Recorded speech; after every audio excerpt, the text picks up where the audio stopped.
Next guest has been called the most accurate and least factual reporter working today.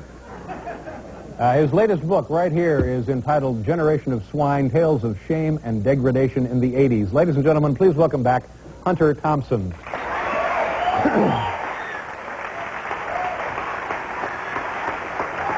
Hunter. Nice to see you. How you doing? Come on over.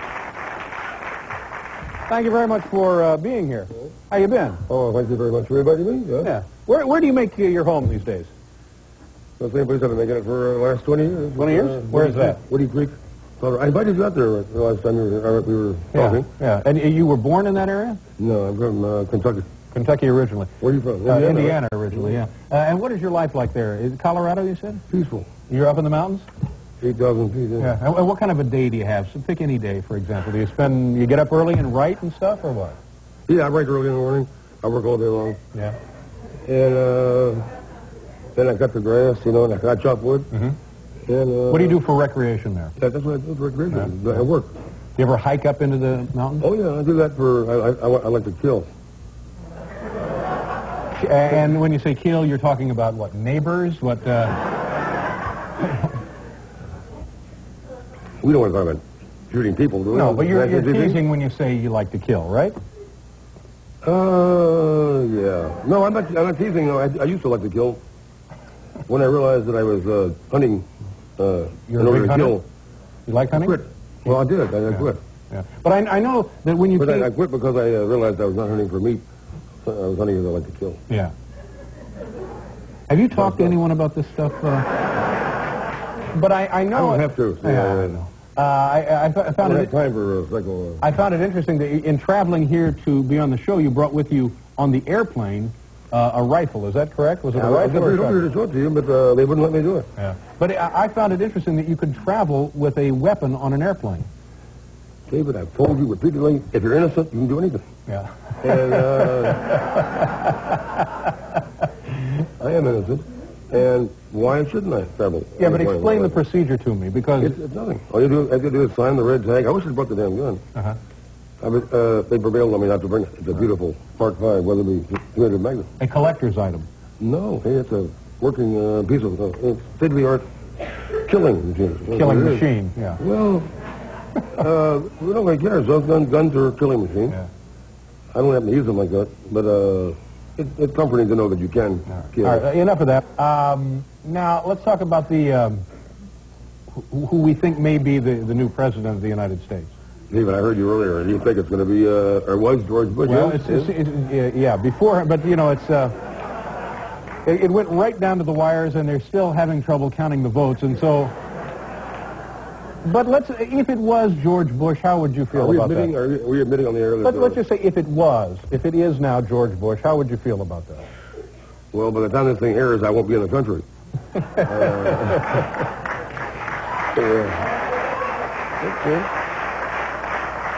Yeah, I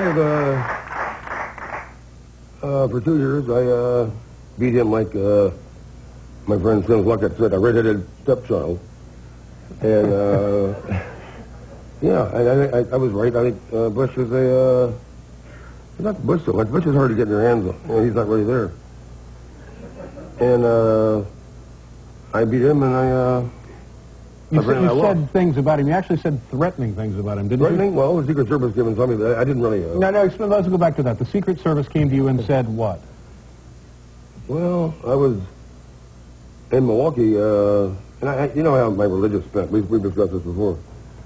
I have a kind of a morality religious, neo-religious, like the talk, neo-herbal. And I was speaking at a Catholic University in Milwaukee, and Marquette, and I said to these gentlemen who were after me for, they wanted to talk about politics and guilt. Catholics are very much into guilt. Are you Catholic? No. But I'm certainly into guilt. If it'll help the story, I'm into guilt. I'm not. That's the whole point. Yeah. And I'm into justice. And I said to these, what are you doing? I don't know, man. Get rid of that. I said to them, if you people want to talk about politics and guilt, let me tell you something. We'll get a shortcut right here. Right. that George Bush is the guiltiest man in politics. Therefore, we have our subjects crossed. And it's a Jesuit. I said, I like Jesuits because they're smart and mean. Smart and mean. You like the Jesuits? Characterized as being smart and mean? I like to talk. I like to argue with Jesuits. I see. And, excuse me, Jesuit up here? Yeah, we get a large contingent. Well, we should bring them down. I like that. There's nothing better than talking to a good, mean Jesuit. Okay. Anyway, wait a minute, let me finish the story. Yeah, this is the story about how the Secret Service... Yeah. Okay. Yeah. All right. It's a real story. Oh, yeah. And, you don't hear too many of those, do you? No. Well, I had a pretty good one earlier about a raccoon that no one seemed to enjoy, but that's... Raccoon? Yeah. A raccoon is a weird animal. Oh, tell me about it. Have you ever had one... Wait a minute, yeah. We'll get to that in a minute. I'm looking... You're making me a little jumpy, Hunter. It's good for you. Yeah.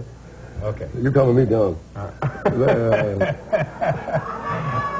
we have to move along here. Now, okay. So finish the story. We're doing okay. Right. Are we doing all right? Yeah, we're doing okay. And I said to him, all right, let me tell you something. It's a theorem, as it were. And if you people take their Catholicism, their religion seriously, you would, if George Bush is the guiltiest man in politics, you would have to come up here on the stage with me and stomp him to death. I see.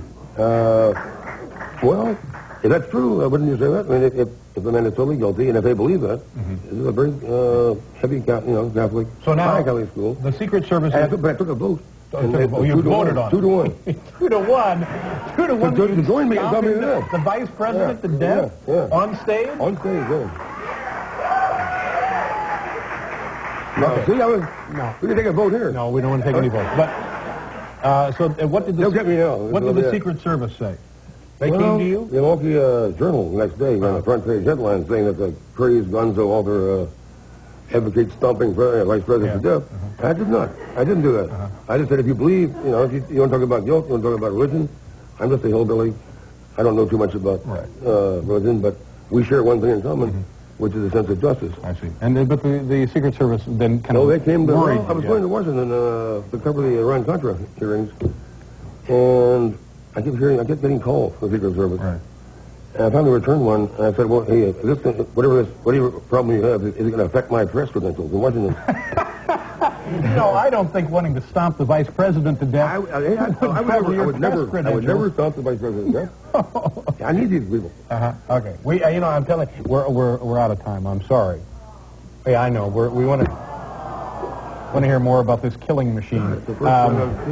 No, I know, but we have to. The gentleman, the musician, is. Someday you'll have enough time. We have a serious talk. I know. I think it's my fault. We wasted a lot of time, and I apologize to you. I was late. You were a little late, sure. Anyway, the book is Generation of Swine, Hunter S. Thompson. I hope it does real well for you. Nice to see you again. Happy Thanksgiving. Thank you for being here.